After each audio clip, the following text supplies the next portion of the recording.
Hello everyone. शेवटचा video आपण बनवला होता आपल्या ओपनिंगच्या अगोदर की 28 तारखेला इनॉग्रेशन आहे.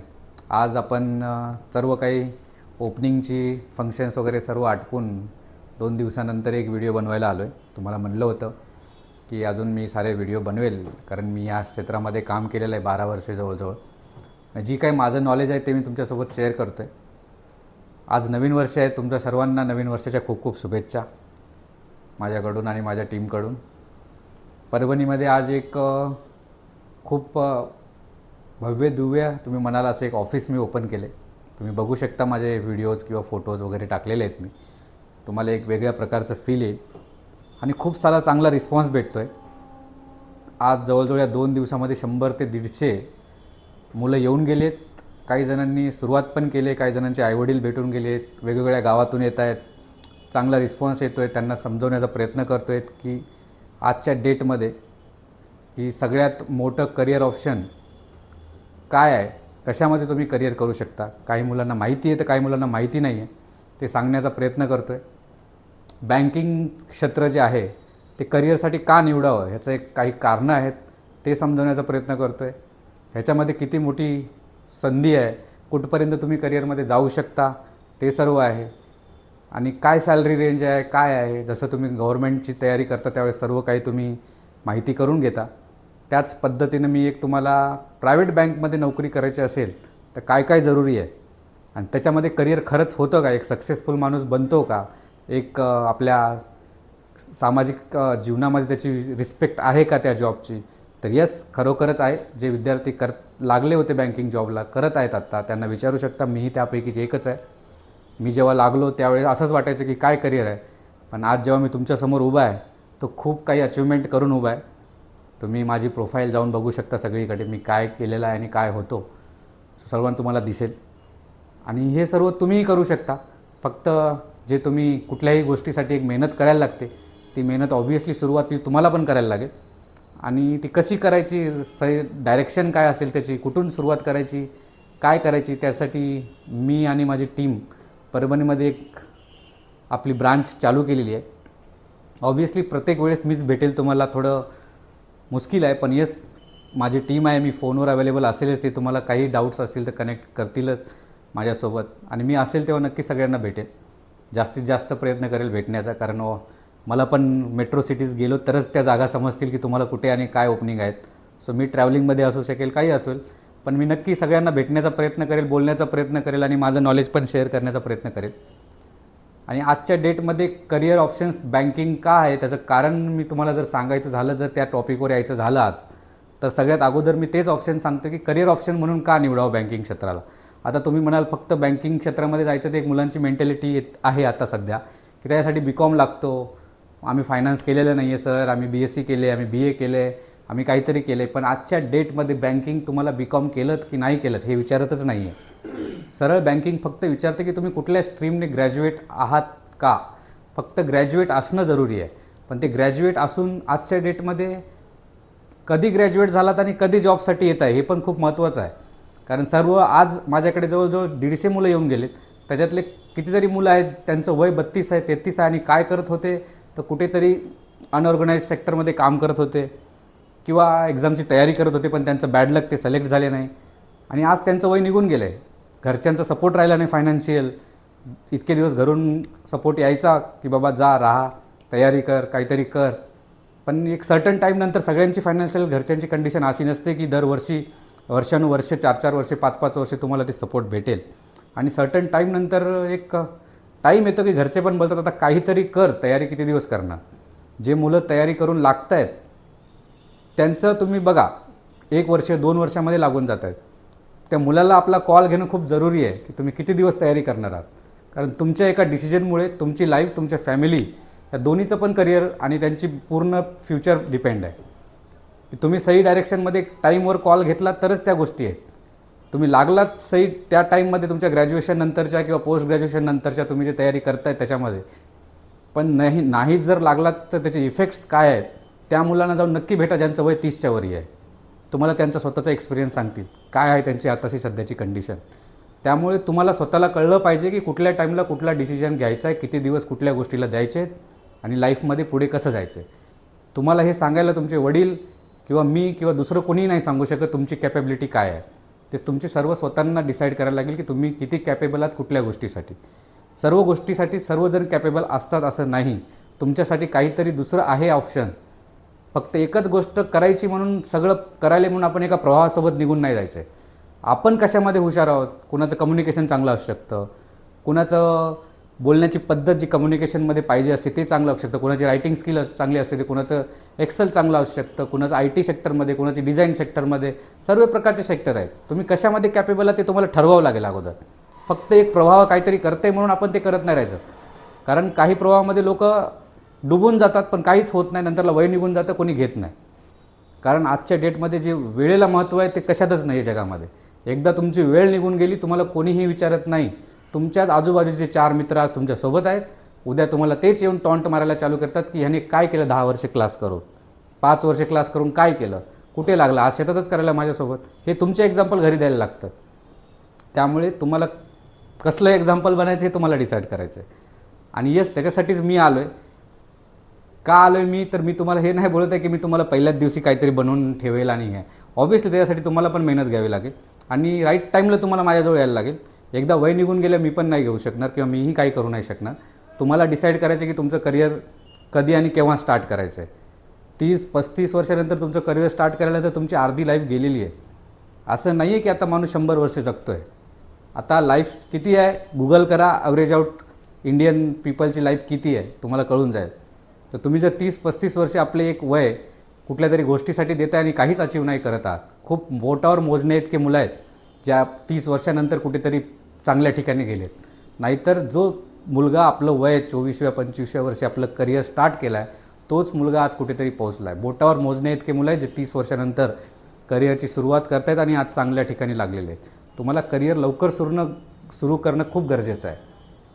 आणि आजच्या डेटमध्ये बँकिंग सेक्टर करिअरसाठी का ऑप्शन आहे, बेस्ट ऑप्शन आहे. त्याचं कारण हे आहे की आजच्या डेटमध्ये तुम्ही विचार करा, इंडियामधला जर विचार केला तर सगळ्यात लार्जेस्ट सगळ्यात मोठी इंडस्ट्री कुठली आहे, तर बँकिंग इंडस्ट्री आहे. मागच्या 10 वर्षामध्ये सगळ्यात जास्त वाढलेली इंडस्ट्री कुठली आहे, तुम्ही सर्च करा गुगलला, तर बँकिंग इंडस्ट्री आहे. 10 वर्षाखाली 5 ते 6 बँक होत्या, मॅक्झिमम 10 बँक होत्या. आजच्या डेटमध्ये त्या बँक जवळजवळ 40-45 आहेत. तुम्ही गुगल करू शकता. एवढ्या बँक का वाढल्या, कारण त्याच्यात तेवढी ऑपॉर्च्युनिटी आहे. गव्हर्नमेंट असेल, तुम्ही बघा गव्हर्नमेंटचा फोकस आहे की प्रत्येक गावापर्यंत बँकिंग पोहोचली पाहिजे, बँकिंग ट्रान्झॅक्शन्स पोहोचले पाहिजे. मग त्याच्यासाठी काय लागणार आहे, मॅनपॉवर तर लागणारच आहे. तुमचा ग्रोथ होणारच आहे, प्रत्येक ठिकाणी तुमचा ग्रोथ होणार आहे. प्रत्येक माणसाला आज गव्हर्नमेंटचा विचार आहे की तो बँकिंग क्षेत्रामध्ये म्हणजे बँकिंगच्या ऑपरेशनल वर्कमध्ये आला पाहिजे. कॅश ट्रान्झॅक्शन्स कमी झाले पाहिजे. आणि ऑब्व्हियसली कॅश ट्रान्झॅक्शन कमी करायचे तर बँकिंग वाढवणं, प्रत्येक सामान्य माणसापर्यंत बँकिंग पोहोचणं हा गव्हर्नमेंटचा टास्क आहे आणि ते बँकांना करावंच लागणार आहे. आजच्या डेटमध्ये तुम्ही जर बोलायचं झालं आपल्या महाराष्ट्रामध्ये किंवा स्पेसिफिक मराठवाडा म्हणा किंवा स्पेसिफिक परभणी म्हणा, काय बँक होत्या तेव्हा आणि आज किती बँक आहेत तुम्ही स्वतः येऊन बघा. आजच्या डेटमध्ये किती ओपनिंगला ब्रांच इथे लागलेले आहेत. तुम्ही माझ्याकडे आला तर मी तुम्हाला दाखवू शकतो. माझ्याजवळ 3 बँकचे इन्व्हिटेशन कार्ड पडले, त्यांनी ओपनिंगसाठी इन्व्हाइट केलेलं आहे. कारण मी त्या बँकचा एक एक्स एम्प्लॉई आहे आणि मित्रच आहेत जे आहेत ते ओपनिंगसाठी आले तिथे. सो तुम्हाला मी दाखवू शकतो इन्व्हिटेशन कार्ड आल्यानंतर भेटायला. सो या बँक्स वाढत आहेत सगळ्या ठिकाणी. मग त्याची अपॉर्च्युनिटी तुम्ही नाही घेणार तर कोण घेणार, बाहेरचे लोक घेणार येऊन, तुम्ही नाही घेतली तर. आणि आजच्या डेटमध्ये तुम्ही जर गेलात तर बोगा जाऊन तिथे कोण आहेत एम्प्लॉईज, तुमची अपॉर्च्युनिटी दुसरं कोणीतरी घेतलेली आहे. आपले मुलं आत्ता सुरुवात करत आहेत, जे मुलं आत्ता लागत आहेत ते दिसत आहेत बँकमध्ये, पण ते खूप बोटावर मोजणे इतकी मुलं आहेत. वरच्या लेवलला बघाल तर बाहेरचे लोक 90% दिसतील तुम्हाला. का, तर त्यांनी लवकर त्यांना समजायला लागलं की हे करिअर ऑप्शन आहे आणि खूप चांगलं आहे. सुरुवात तुम्ही जर बँकिंगमध्ये करायला आलात तर तुम्हाला करायला लागेल ग्राउंड लेवलपासून सुरुवात. ब्रांच ऑफिसर झालं, पर्सनल बँकर झाला, टेलर झाला, कॅशियर ज्याला आपण म्हणतो, त्याच्यानंतर हेल्प डेस्कमध्ये झालं, त्याच्यानंतर ब्रांच सेल्स मॅनेजर झाला ज्याला आपण BSM म्हणतो, त्याच्यानंतर ABH झाला, असिस्टंट ब्रांच हेड झाले त्याला ABH आपण म्हणतो. त्याच्यानंतर आपलं रिलेशनशिप मॅनेजर आहे ते आपण करतो, सिनियर रिलेशनशिप मॅनेजर आहे ते आहे. त्याच्यानंतर मग तुम्ही ब्रांच ऑपरेशन मॅनेजर बनता, त्याच्यानंतर तुम्ही ब्रांच मॅनेजर बनता. हे एक ब्रांच लेवलचे क्रायटेरिया आहे. इथपर्यंत एका ब्रांचमध्ये स्टाफ बसतो. सो तिथपर्यंत जायला तुम्ही पहिल्या दिवशी ब्रांच मॅनेजर बनणार आहात का, पहिल्याच दिवशी ब्रांच ऑपरेशन बनणार आहात का, ऑब्व्हियसली नाही. किंवा ब्रांच ऑफिसरची जी सॅलरी आहे तीच ब्रांच मॅनेजरची आहे का, नाही. ब्रांच ऑफिसर तुमचा 16 पासून ते 25 हजारापर्यंतचा आहे, तुमच्या क्वालिटीवर आहे. म्हणजे 2.5 लाखापासून ते 3.5 लाखापर्यंतचं पॅकेज आहे त्याचं. Same goes to personal banker, त्याचं 4 लाखापासूनचं पॅकेज 6 लाखापर्यंतचं आहे. सेम गोज टू आर एमसाठी, रिलेशनशिप मॅनेजरसाठी त्याचं पॅकेज 6 पासून स्टार्ट होतं ते 10 लाखापर्यंतचं, 11 लाखापर्यंतचं पण आहे. त्याच्यानंतर ब्रांच ऑपरेशन मॅनेजर म्हणा किंवा ABH म्हणा, त्यांचे पॅकेज 18 लाखापर्यंतचे आहेत. आणि जर तुम्ही त्याच्यावरी गेलात ब्रांच मॅनेजर, त्यांचे पॅकेज 40-40 लाखापर्यंतचे आहे. डिपेंड ऑन तुम्ही कुठल्या पोझिशनला, ग्रेडला आहात, तुमचा अनुभव किती आहे, त्याच्यानंतर ते पॅकेज डिसाइडेड होतात. आणि ब्रांच मॅनेजरच्या वरती जर गेलात, त्या ऑपॉर्च्युनिटीज तुमच्या संभाजीनगरसारख्या शहरात आहेत, नागपूरसारख्या शहरात आहेत, पुण्यासारख्या शहरात आहेत, आपल्या मुंबईमध्ये आहेत. त्या ऑपॉर्च्युनिटी आहेत क्लस्टर रेट. एक क्लस्टर रेटच्या अंडर 15-15, 20-20 ब्रांच असतात. त्याची पगार काय असू शकते? 40 लाख जर ब्रांच मॅनेजरला देत आहेत, त्याची पगार 60 लाख 70 लाख असते. त्याच्यानंतर येतं रिजनल हेड. रिजनल हेडमध्ये एक सर्टन रिजन त्याला मॅप होतं, जसं ROM म्हणून आहे, रेस्ट ऑफ महाराष्ट्र. आणि मुंबई रिजन एक डिफरंट आहे. मुंबईमध्ये 4 रिजन आहेत. सो त्याच्यामध्ये रेस्ट ऑफ महाराष्ट्र एक सेपरेट रिजन आहे. सो पूर्ण रिजन त्याच्या अंडर एक ब्रांच तेवढ्या येतात, पूर्ण महाराष्ट्रातल्या ब्रांच असतात त्या रिजनल हेडच्या अंडर असतात. त्याचं पॅकेज करोडोमध्ये आहे. सेम गोष्ट मग नॅशनल झोनल हेड. झोनलमध्ये पूर्ण झोन येतं. Waste zone. वेस्ट झोनमध्ये काय येतं? आपला महाराष्ट्र येतो, गुजरात येतो, आता छत्तीसगड पण ॲड झाला आहे, गोवा ॲड आहे. ह्या सगळ्या रिजनमधल्या जेवढ्या ब्रांच येतात त्या झोनल हेडच्या अंडरमध्ये येतात. त्याच्यानंतर नॅशनल हेड येतो, म्हणजे पॅन इंडिया ब्रांचेस त्याच्याजवळ येतात. त्याच्यानंतर बिझनेस हेड येतो, जो की मॅनेजमेंटसोबत बोलतो आणि आपल्या टीमसोबत पण बोलतो ब्रांचच्या. त्यांचे प्लॅन्स वेगळे असतात, ते वेगळ्या प्रकारचं डिस्कशन असतं. पण नॅशनल हेडपर्यंत तुम्ही कधीही पोहोचू शकता, पण तुमच्यात ती कॅपेबिलिटी पाहिजे. आणि ते 1 वर्षात पोहोचायची गोष्ट आहे का? बिलकुल नाही. त्यासाठी 10 वर्ष, 20 वर्ष लागू शकतात, 40 वर्ष लागू शकतात. तुमच्या रिटायरमेंटपर्यंत पोहोचू शकता. आणि त्यांचे पॅकेज आज काय आहेत तर करोडोमध्ये पॅकेज आहेत. बँक तुम्हाला तुमच्या खाण्यापासून ते पेट्रोलपासून राहण्यापासूनचा खर्च देते त्या लेवलपर्यंत तुम्ही गेलात. इवन मी स्वतः सिनियर मॅनेजर म्हणून होतो एका बँकेत. सो मला काय काय भेटायचं बेनिफिट्स आय नो. म्हणजे त्या लेवलपर्यंत तुम्ही जर पोहोचू शकता, मी जर पोहोचू शकतो 10 वर्षातच त्या लेवलपर्यंत, माझं अजून खूप करिअर बाकी होतं. तुम्ही कधीही पोहोचू शकता कुठल्याही लेवलला, फक्त तुमच्यात मेहनत आणि टॅलेंट आणि करण्याची इच्छा पाहिजे. लवकर टाईम निघून गेला या सगळ्या गोष्टी नाही होत. मी माझं करिअर 23व्या वर्षी चालू केलं होतं. आज मी 30 वर्ष, आज मी 23व्या वर्षी 22व्या वर्षी. सो आज मी 30 वर्षाचा आहे. सो मला 7 ते 8 वर्षे बँकिंगमध्ये, त्याच्या अगोदर मी ग्रॅज्युएशन करायच्या अगोदर पण मी एक ऑन द ऑफ रोल म्हणतो आपण, त्या प्रकारचा एक जॉब करायचो बँकिंगमध्ये. सो टोटल माझं ओव्हरऑल एक्सपिरियन्स काउंट केलं तर मी एक 10 ते 11 वर्ष जॉब केलेला आहे बँकिंग इंडस्ट्रीमध्ये. पण तुम्हाला आता अपॉर्च्युनिटी आहे की तुम्ही फर्स्ट डेपासून ऑनरोल करू शकता. कारण तुमच्याकडे ती अपॉर्च्युनिटी आहे, ती माझ्याकडे नव्हती परभणीमध्ये. जेव्हा मी परभणीत होतो, मी स्वतःहून फिरून कुठून तरी नॉलेज घेऊन कोणाच्या तरी रेफरन्सने लागलो, कसं तरी मुंबईमध्ये पोहोचून. आणि मुंबईत राहायचं अपॉर्च्युनिटी भेटल्यामुळे मामाकडे, तिथे मला अजून चांगलं करता आलं माझ्या करिअरमध्ये म्हणा. सो सगळ्यांना ती भेटेल का? तर ऑब्व्हियसली नाही. प्रत्येकाची मेहनत कशी करायची ते प्रत्येकाने ठरवायची आहे. आणि त्याचं गायडन्स कसं लागेल, त्याला करिअर पाथ कशी द्यायची ती आमची जिम्मेदारी आहे. पण येस, करिअर ऑप्शन बँकिंग आहे ही आता विचार करायला सुरुवात करा. आणि कशा प्रकारे आहे मी तुम्हाला थोडक्यात सांगितलं, अजून पण सांगेल येणाऱ्या व्हिडिओजमध्ये. पण तोपर्यंत नक्की तुम्ही विचार करा की कशामध्ये आपल्याला करिअर बनायचं. सगळ्यात आधी हे डिसाईड करा. आणि त्या गोष्टीला अचीव करण्यासाठी टाईम किती द्यायचा आहे ते एक डिसाईड करा. आणि राईट टाईमला डिसिजन घेऊन प्रत्येक तुम्हाला ज्या क्षेत्रात करिअर बनवायचे त्या क्षेत्रात काम करायला चालू करा. प्रत्येक फक्त एकामध्ये जायचं आहे म्हणून एकाच ठिकाणी सगळे करतायत म्हणून नका करू. तुमचं टॅलेंट ओळखा, तुम्ही कशामध्ये एक्सपर्ट आहात आणि तुम्हाला करिअर कशामध्ये बनवू शकता. बाकी काही असेल रिलेव्हंट असेल, तुमचे तयारी करत असाल, तुम्ही कुठेतरी IT मध्ये करत असाल, तुम्ही कुठेतरी ऑपरेटर म्हणून करत असाल, कुठेतरी कॉन्ट्रॅक्च्युअल म्हणून करत असाल गव्हर्नमेंट ठिकाणी, की तिथे तुम्ही परमनंट व्हायची अपेक्षा करत असाल, सगळं काही बरोबर आहे तुमचं. पण तिथे कधी आणि केव्हा होईल त्याचा विचार जरूर करा. म्हणजे तेव्हा तुम्हाला आयडिया येईल की तुम्ही करिअरमध्ये काय करायचं आहे. तुम्ही विचार नाही केलात आणि एकदा टाईम निघून गेल्या विचार करायला लागलात, मग तेव्हा तुमच्यासाठी कोणीही करिअर चांगलं ऑप्शन घेऊन कोणीच तुम्हाला हेल्प नाही करू शकत. कारण एंड ऑफ द डे तुमचं टाईम महत्त्वाचं आहे. त्या टाईम फ्रेममध्ये तुम्हाला सगळे कोणी हेल्प करू शकतात. आणि आपण घेऊन आलो आहे असं नाही की फक्त इथे कुठलं तरी एज्युकेशन द्यायला घेऊन आलो आहे किंवा कुठला तरी क्लास घ्यायला मी घेऊन आलो आहे, मी तुम्हाला क्लास देईल मग तुम्ही सिलेक्ट व्हा. मी तुमच्यासाठी आलो आहे की माझी एक पूर्ण ट्रेनिंग आहे ऑन फील्ड जॉबमध्ये काय करायचं आहे तुम्हाला गेल्यानंतर पहिल्या दिवशी, त्याची मी पूर्ण ट्रेनिंग तुम्हाला देतो. माझ्याकडे ट्रेनर आहेत वेल सर्टिफाईड मुंबई आणि बेंगलोरचे. ते ट्रेनर पूर्ण मी तुम्हाला देतो. 90 डेजमध्ये मी तुमची पूर्ण ती तयारी करून घेतो. काही पोझिशन्स असे आहेत की 45 डेजमध्ये पण जातात. But depends on HR. त्याचा कॉल असतो पूर्ण की कुठल्या पोझिशनला किती दिवसात मुलगा उचलायचा.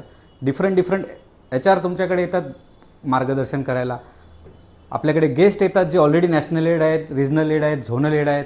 त्यांचा एक्सपिरियन्स ते शेअर करतात तुमच्यासाठी विदिन अ ट्रेनिंगमध्ये. सो असं नाही की फक्त ट्रेनिंग म्हणजे ट्रेनिंगच होते. लाईव्ह जॉब एक्सपिरियन्स देतो आपण. प्रत्येक डिपार्टमेंटचा नॅशनल हेड वेगळा असतो, प्रत्येक झोनचा वेगळा असतो झोनल हेड. तुम्ही म्हणाल ऑपरेशनचा तर त्याचा डिफरंट नॅशनल हेड असतो. ब्रांच जी आपली कॅश काउंटरला बसतात त्यांचा डिफरंट असतात. प्रत्येक व्हर्टिकलचा एक हेड असतो. त्यांचे आपण अपॉइंटमेंट्स घेऊन तुमचे गेस्ट लेक्चर अरेंज करतो. सो हे सर्व करत असताना पूर्ण तुमची ऑन ग्राउंड कशी काय तयारी करू शकतो जाण्याची, ती पूर्ण आमची जिम्मेदारी आहे. आणि बँकचे टायप्स, ओपनिंग्स त्या कशा प्रकारे आपल्याला आणता येतात ते आमचं काम आहे. ते आम्ही घेऊन येऊ. त्याचा लोड तुमचा नाही आहे. एक मी सांगू शकतो की तुम्ही माझ्याकडे आलात आणि तुम्ही जर माझ्या टीमला वाटलं की तुम्ही वेल कॅपेबल आहात ॲडमिशन घेण्यासाठी माझ्याकडे, तुम्ही ट्रेनेबल आहात, असं नाही की येईल त्याला मी घेऊ शकेल. ऑब्व्हियसली तुमच्या पण सर्टन क्वालिटीज त्या चेक करतीलच. कम्युनिकेशन असेल, काय असेल, बोलत बोलत 5 मिनटात 10 मिनटात आयडिया येऊन जाते. त्याच्यानंतर तुमची स्क्रीनिंग झाल्यानंतर ॲडमिशन घेऊ. आणि कसं लावायचं ती जिम्मेदारी आमची. आय नो मी ती येताना सगळं ऑब्व्हियसली चालू करून बसलो आहे. म्हणजे काहीतरी त्याच्यामध्ये बँकसोबत बोलणं झालं असेल, ॲग्रीमेंट झाले असतील, त्याच्यानंतरच आलो आहे. आणि तो त्याच्यासाठी तुम्हाला इथे आल्यानंतर सगळं काही मी तुम्हाला सांगू शकतो. कशा प्रकारची तयारी होते, कशा प्रकारची ट्रेनिंग होते, ते सर्व जिम्मेदारी माझ्या टीमची आहे, माझ्यासोबत जोडलेल्या लोकांची आहे. आणि तुम्हाला कसं फर्स्ट डे जॉईन होईपर्यंत जी काही सपोर्ट लागेल आणि त्याच्यानंतर पण काही गायडन्स लागेल, पूर्ण आम्ही अवेलेबल आहोत. परभणीत आहोत, पुण्यात आहोत, मुंबईत आहोत. फिजिकली तुम्ही बोलाल तर पुण्यामध्ये काम चालू आहे, अजून झालेलं नाही आहे. मुंबईत ऑलरेडी आहे मी. परभणीमध्ये पण काम पूर्ण झालेलं आहे, ऑफिस आहे. आणि फोनवर तर एनी टाईम कुठेही कनेक्टेड तुम्ही मला कॉल करू शकता. येस, किती जणांचे रिसिव्ह जेवढ्यांची होतील तेवढ्यांचे मी करण्यासाठी अवेलेबल आहेच. नाही झाले तर माझी टीम तुम्हाला कनेक्ट करेल. आणि ओपनिंग्सचं म्हणाल तर काय जागा खाली आहे, तर ऑब्व्हियसली याचं काही तुम्हाला कुठे GR निघत नाही किंवा कुठे ॲडव्हर्टाइजमेंट निघत नाही. ह्या ओपनिंग्स आम्हाला आणायला लागतात. HR सोबत मीटिंग्स होतात. कुठल्या लोकेशन्सला किती ओपनिंग्स आहेत, काय आहेत ते येतं. त्याची मीटिंग झाल्यानंतर आपोआपली आम्ही आणतो. आम्हाला माहिती आहे काय करायला लागतं त्याच्यासाठी. त्या इंडस्ट्रीमध्ये मी काम केलेलं आहे. सो पूर्णपणे माहिती आहे. आत्ता करंटली बोलाल तर माझ्याकडे ओव्हरऑल HDFCच्या 200 ओपनिंग आहेत ऑल ओव्हर महाराष्ट्रातल्या. त्याच्यापैकी 45 ओपनिंग्स मराठवाड्यात आहेत, 45. काही ओपनिंग्स पुण्यामध्ये आहेत, काही ओपनिंग्स विदर्भात आहेत, तर काही ओपनिंग पश्चिम महाराष्ट्रात पण आहेत, मुंबईत पण आहेत. सो डिफरंट लोकेशन्सला आहेत. बंधन बँकला जवळजवळ 40 मुलं पाहिजेत. कोटकला पाहिजेत जवळजवळ 60 का 70 मुलांची आता सध्या त्यांनी महाराष्ट्रातली दिलेली आहे. सर्टन पोझिशनसाठी बोलतो. तुम्ही ओव्हरऑल ओपनिंग बघाल तर माझ्याकडे सध्या 400 ओपनिंग आहेत. पण तुम्ही म्हणाल 400ला 400 एकत्र कसं करणार, तर नाही करू शकत मी. सर्टन मुलांचीच बॅच घेऊ शकतो. 400 एकत्र बसवलं तर सगळी खिचडी होऊन जाईल. पण जेवढे पॉसिबल आहेत तेवढे बॅचनुसार आपण डिवाईड करून जाऊ शकतो. ह्या ओपनिंग्स पण एका दिवसात भरण्यासाठी माझ्याकडे नाही आलेले आहेत. बँकला पण सर्टन टाईम फ्रेमनंतरच ओपनिंग्स लागतात. मार्च एंडिंग येते. प्रत्येक बँकला जागा रिक्वायरमेंट आहेत. प्रत्येक ब्रांच वाढवते आपली. आज परभणीमध्ये अपकमिंग मार्चपर्यंतच्या 4 बँक अजून ॲडिशनल येतात. 2 तयार आहेत लॉन्चिंगसाठी, पुढच्या हप्त्यात लॉन्च होत आहेत. येणाऱ्या ब्रांच जर बघितलं तर तुम्ही बंधन बँक आहे, येस बँक येते, IDFC येते. ह्या मला माहीत असलेल्या 3 बँक आहेत आत्तापर्यंतच्या, ज्या माझ्या मीटिंग झाल्यात त्यांनी सांगितलेलं. अजून पण बँक्स आहेत ज्या परभणीत येतात, आजूबाजूच्या सिटीमध्ये येतात. अजून सगळ्या बँक्स आहेत. मानवत असेल, नांदेड असेल, हिंगोली असेल, सगळीकडे येतात. आता सगळ्या तुम्ही म्हणाल तर माझ्या पण पार्ट नाहीत की कुठल्या लोकेशनला कुठली ब्रांच येते. पण येस, तुम्ही माझ्याकडे येत आहेत त्या ऑब्व्हियसली ओपनिंग्स पण येणार आहेत. ब्रांच येते म्हणजे ओपनिंग पण आल्या. कारण मी ऑल ओव्हर महाराष्ट्रामध्ये हायरिंग करतो आहे. आणि मी परभणीचं असल्यामुळे परभणीत हे ऑफिस आहे. आणि तिथल्या लोकांना आणि तिथल्या मुलांना, त्यांच्या आईवडिलांना जे वाटतं की करिअर ऑप्शन्स आता आहेत का दुसरे काही, ते येस आहेत. फक्त तुम्ही बाहेर पडा आणि इन्क्वायरी करा. कसं काय आहे, करिअर कसं करायचं आहे, काय करायचं आहे, त्याची जिम्मेदारी आहे. आम्ही घ्यायला बसलो त्याची जिम्मेदारी. त्याच्यासाठी तुम्हाला यायला लागेल, उठून फोन करायला लागेल, किंवा आलात तर ऑफिसला येऊ शकता. परभणीला वसमत रोडला ऑफिस आहे आपलं. आणि कशा पद्धतीचे काय काय अपॉर्च्युनिटी आहे सगळं काय गाईड होईल. बाकी अजून व्हिडिओमध्ये बोलत राहू आपण. जेव्हा टाईम भेटेल तेव्हा मी व्हिडिओ बनवत राहील. बाकी सगळे अपडेट्स तुम्हाला आमच्या इंस्टाग्राम पेजवर भेटतील, आपल्या यूट्यूबवर भेटतील, आपल्या फेसबुकवर भेटतील. कुठले मुलं कुठल्या लोकेशनला लागत आहेत, त्यांच्या सक्सेस स्टोरीज आहेत, कुठे लागलेत, काय लागलेत, तुम्ही त्यांना बोलू शकता. आपल्या परभणीमधले किती विद्यार्थी लागलेत ते पण तुम्ही चेक करू शकता. संभाजीनगरचे किती लागलेत, आसपासच्या सिल्लोड, परतूर, जालना, इकडे नांदेड म्हणा, कुठले कुठले विद्यार्थी लागले सगळं काही अवेलेबल असतं तिथे, वेबसाईटवर आपल्या अवेलेबल असतं. आणि आपल्या यूट्यूब चॅनलवर पण मी आता स्टार्ट केलं आहे अपडेट करायला. आणि माझे जे काही अजून डिटेलिंगमध्ये तुम्ही बघाल तर आता मी रिसेप्शन एरियामध्ये बसून बोलतो आहे. नंतर कधी झालं तर टाईम भेटला तर मी एक व्हिडिओ प्रॉपर स्क्रीनिंगवर बनवेल, तिथे तुम्हाला सर्व डिटेल, करिअर पाथ, त्यांची सॅलरीज, त्यांचे रोल्स, रेग्युलेशन्स सर्व काही सांगेल. किती दिवसात कुठला रोल अचीव करता येऊ शकतो, त्यासाठी काय करायला लागतं, इन डिटेलमध्ये आता करतच आहे. थोडा आता टाईम भेटेल तसे व्हिडिओ बनवतच राहील. त्यासाठी तुम्ही सगळे चॅनल्स फॉलो करा, यूट्यूब चॅनलला सबस्क्राईब करा. आणि नवीन वर्षाच्या पुन्हा एकदा सगळ्यांना शुभेच्छा. तुमचं नवीन वर्ष येणारं सुखाचं जावं आणि तुमच्या करिअरला एक नवीन भरारी देऊ, एका उंचीवर घेऊन जावं. खूप खूप धन्यवाद.